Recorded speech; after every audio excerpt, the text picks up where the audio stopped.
In this session, I'll show you how to stand up a metadata-driven Databricks Lakehouse using BimlFlex. We'll configure layers, import source metadata, and see how BimlFlex generates native Azure Data Factory pipelines and Databricks assets. And the best part, there's no proprietary runtime. You keep full control of your environment. I already have BimlFlex open. I've loaded the Databricks starter metadata.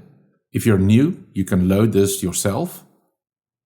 It creates a sample metadata and connection so you can start experimenting right away. Let's take a look at the connections you get out of the box. First, the source connection.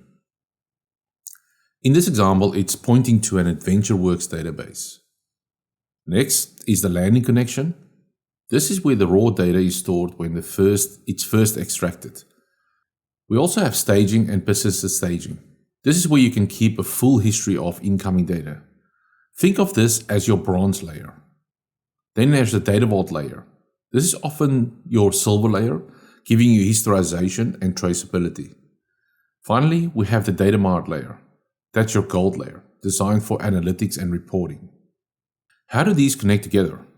That's where projects come in. Projects stitch your solution together. They define how data flows from the source through landing and staging into your integration layers, and finally into reporting. Your source can be almost anything: flat files, Dynamics, Salesforce, FTP, SFTP. If you want to preserve the raw source exactly as extracted, switch on persisted landing.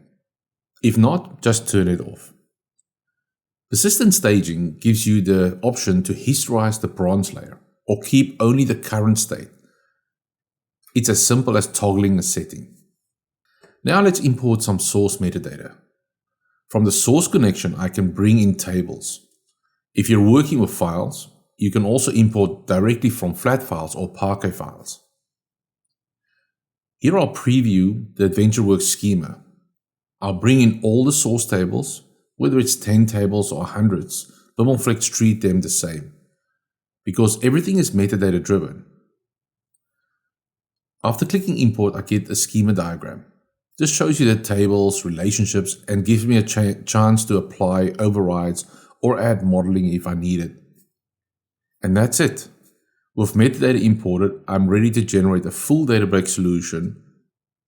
In the next session, I'll show you how BimlFlex takes this metadata and creates all the native artifacts you need: pipelines, notebooks, and jobs, ready to deploy. Thanks for watching, and I'll see you in the next video.